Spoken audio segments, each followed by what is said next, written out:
Hi, my name is Dr. John Douillard, and welcome back to the February edition to the 3-season diet challenge. It's winter, it's cold, it's dry. We're feeling like we want to eat warm foods and soups and stews. We tend towards heavier foods and oilier foods and higher protein foods. These are natural things for us all to do.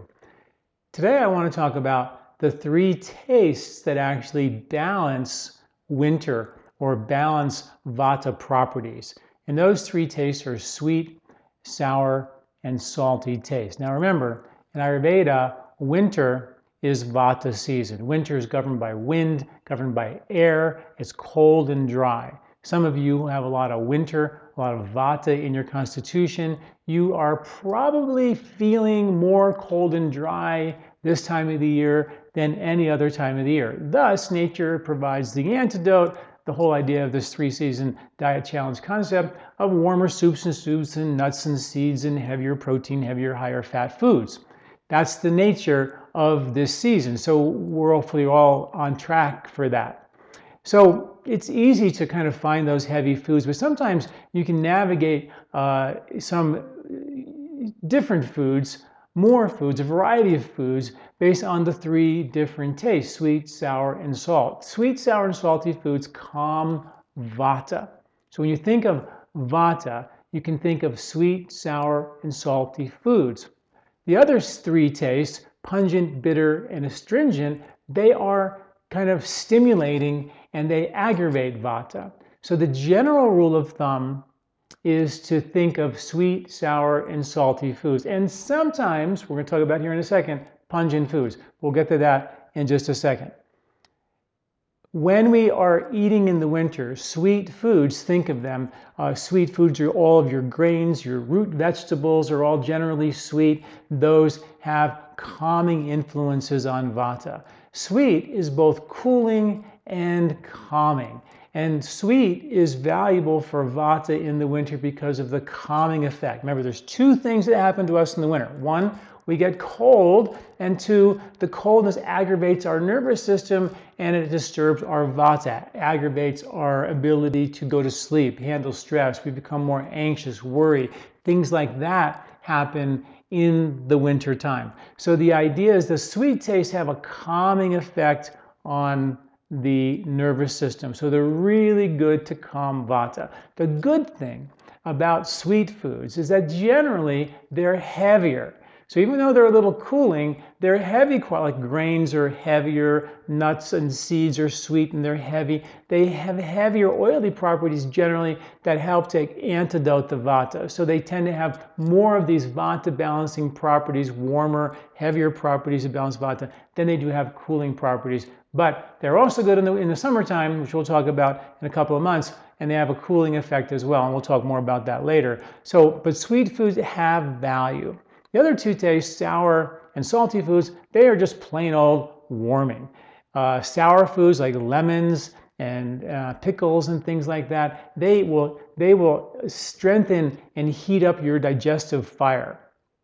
And therefore, they're going to fire up your digestion, keep your digestion strong. So sour foods are very, very good. Sauerkraut, a fermented food. Many of the fermented foods are a little on the sour side, and that sour is perfect in winter. It's caused by or created by a process called lactic acid fermentation, which is when there's a lot of lactic acid that builds up in the fermentation process, and that lactic acid sort of wards off other bad bacteria, which is why fermentation is actually healthy for us, because the lactic acids, which are acidic and warming, they protect us from other bad bacteria that could infiltrate, and therefore they're great in the winter because they are, of course, acidic, and the sour taste represents or reflects that acidity and warms up and strengthens our digestive fire. Now, those same foods in the summer may not be so good for you, so we think of fermented foods more in the winter, which of course makes sense because people historically,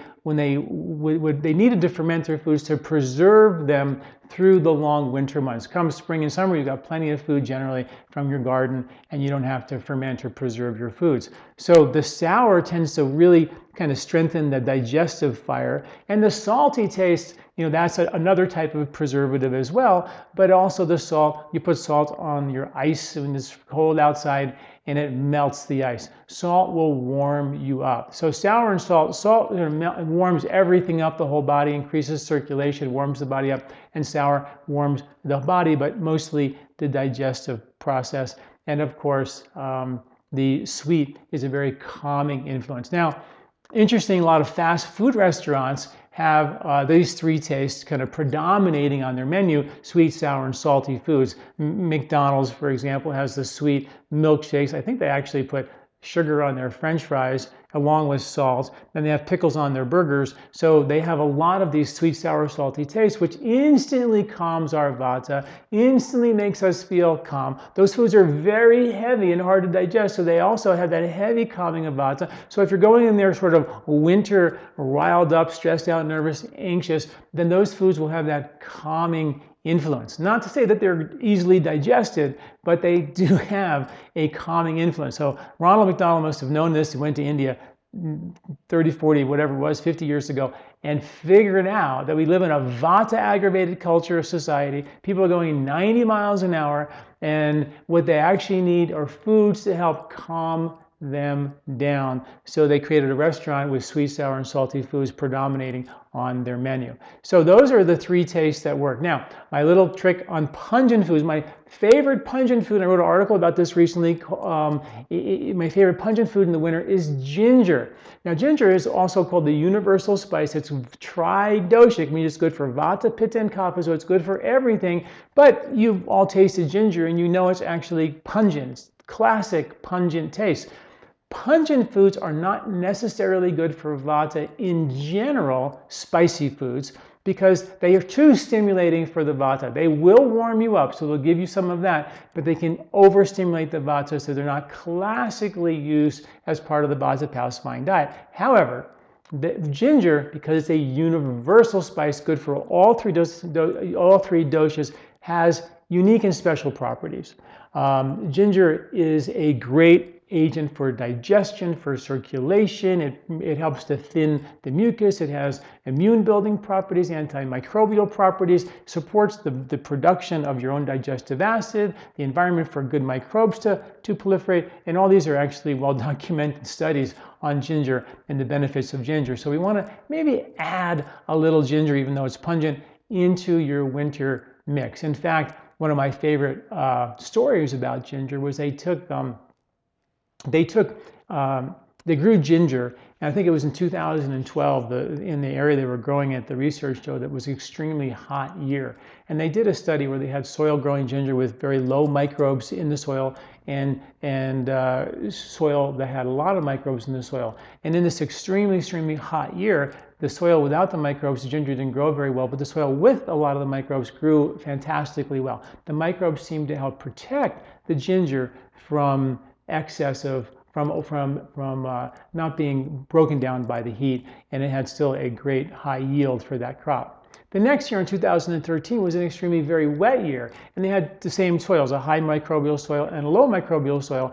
And the low microbial soil, all that wet rain sort of created funguses, and the ginger didn't do very well at all. But in the high microbial soil, the microbes started to protect the plant from undesirable funguses and undesirable microbes that would infiltrate or rot the plant. So interesting is that microbes are very powerful for supporting the health and the growth of the plant, which means that they are attracting, the plant as more microbes, which we eat the plant, and we get those microbes, microbial diversity in our gut, which supports the health and well-being of us, which is very, very powerful. So one of the other reasons why you want to all be thinking about organic foods, and we think, oh, well, it's not a big deal. But when they spray the foods, they are killing all the microbes, basically. So this plant still has a lot of biochemical value for sure, nutrients as well. But the microbes, which we're only beginning to understand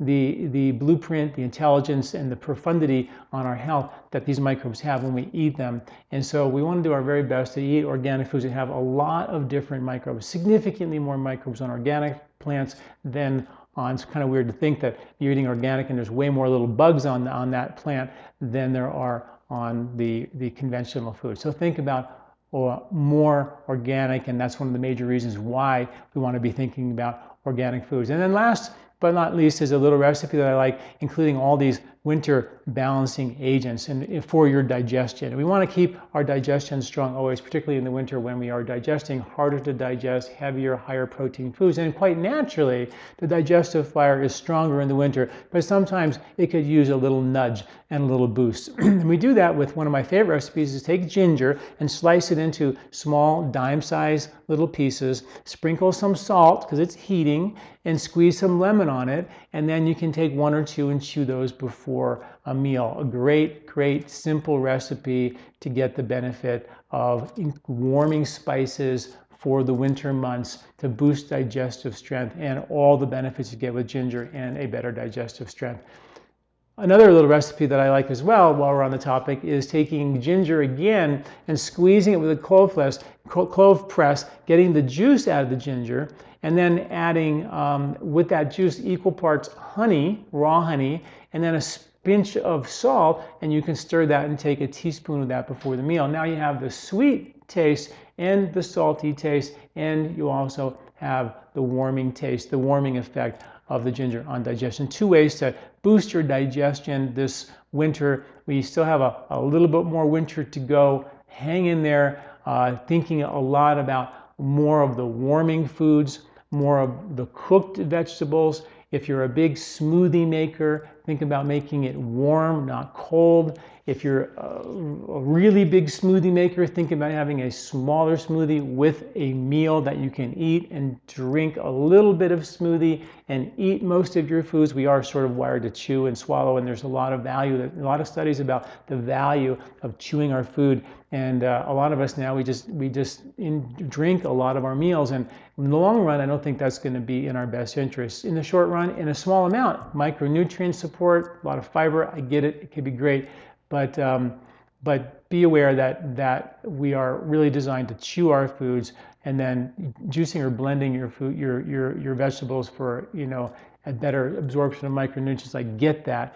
But don't make that your entire meal. And make your foods more warm and more cooked. And of course, the golden rule of all times is to sit down and relax and take time and dine and enjoy the last month or so of these warming, cooked winter foods before we go into spring. And spring is going to be a lighter, more austere diet and harvest as well. So till next month, enjoy the rest of winter, and we'll talk again in March when hopefully we'll be talking about spring foods and a whole new way to look at our diet. Thanks for listening. I'm Dr. John Douillard. This recording is brought to you by LifeSpa, where ancient Ayurvedic wisdom meets modern science. Get access to free health video newsletters by Dr. John at lifespa.com. These statements have not been evaluated by the FDA. These products are not intended to diagnose, treat, cure, or prevent any disease.